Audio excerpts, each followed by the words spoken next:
салому дуруди бепоён ба ҳамаи шумо мухлисони азиз. Ин барнома дар шабакаҳои иҷтимоист. Ман Фирдавси хурсандам. Рафтем.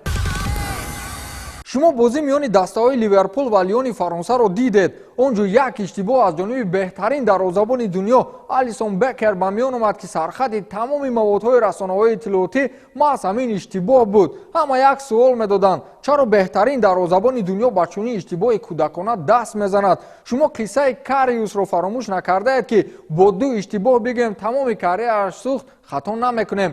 ҳама интизори суханҳои Клоп буданд. агар Клоп як бозингарашро ба қавли чап бигирад, дигар гуфти он гапҳо тамом, дигару бозӣ карда наметавонад. вале Клоп инро ба инобат нагирифт. дирӯз гуфт, ки Алисон дар тамрин ва дар бозиҳои дигар хуб аст. дар ин бозӣ низ ӯ маҳорати воло нишон дод. он иштибоҳ танҳо як лаҳза буд ва гузашт. мо наметавонем барои чунин як иштибоҳ ӯро сарзаниш кунем. ӯ беҳтарин дарвозабон аст, гуфтааст Юрген Клоп.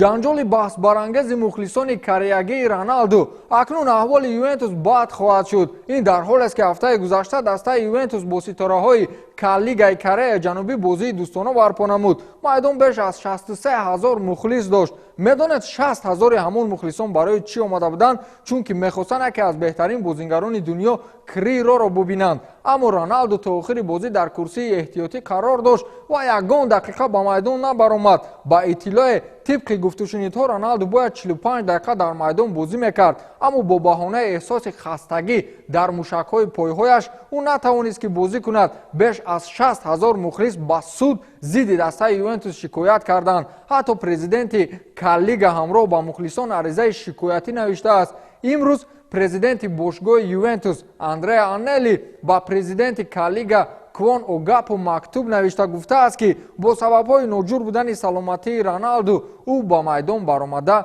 натавонист. аз ин рӯ ман ба номаи шикоятии шумо ба мақомотҳои қудратӣ розӣ нестам. шумо фикр накунед, ки мо мухлисони осиёгии худро ба назар намегирем. ин фикри шумо ғалат аст, ҷаноби президент, гуфтааст Андреа Аннели. ҳоло ин охири кор нест. ҳоло ҳам баҳс идома дорад ва ин ба чӣ хотима меёбад, худо медонад. мебинем.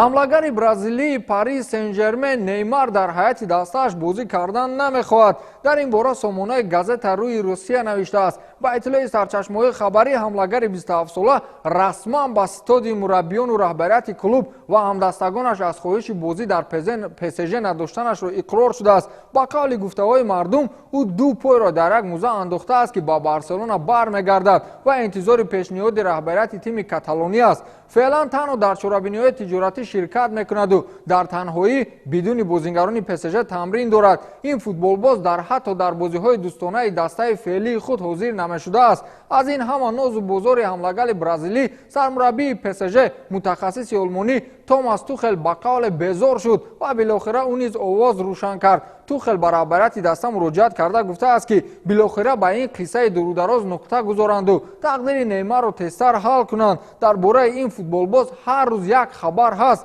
дирӯз иттилои паҳн шуд, ки Неймар ба Ювентус мегузарад. аммо ин дастаи итолиёвӣ дар ин мавсим чунин бозингарони зиёд харид, ки дигар на танҳо барои Неймар пул надорад, балки ҳатто дар ҳаяташ низ ҷой нест. ба фикрам хабари гузариши Неймар ба Ювентус ин танҳо як фейк асту тамом, аммо гузаришаш ба Барселона ба ҳақиқат наздиктар аст. Неймар соли 2017 аз Барселона ба ПСЖ гузариш намуд ва тибқи ваъда бояд то соли 2022 дар ин дастаи фаронсавӣ бозӣ мекард. дар шартномаи ПСЖ ва Неймар як банд будааст, ки мувофиқи он агар футболбоз дар рӯйхати беҳтарин футболбозони ФИФА ҷой ёбад, ПСЖ ба ӯ боз 3 миллион еврои дигар хоҳад дод. аммо исми ин бозингар дар феҳристи беҳтарин футболбозони ФИФА пайдо нашуд. ҳамзамон ПСЖ боз 2 миллион маоши ӯро барои саривақт ҳозир нашуданаш ба тамринҳои пеш аз мавсим хат задааст.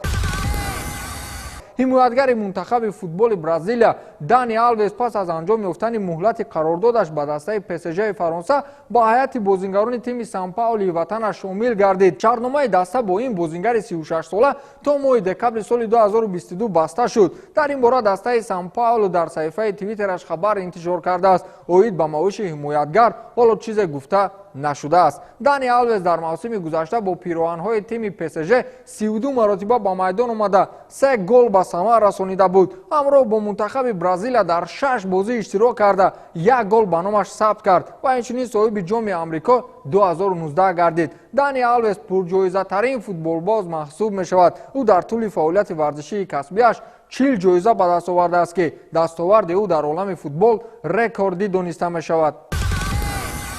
ин барномаи дар шабакаҳои иҷтимоӣ буд. Ба ҳамин тамом, то барномаи дигар, хайр.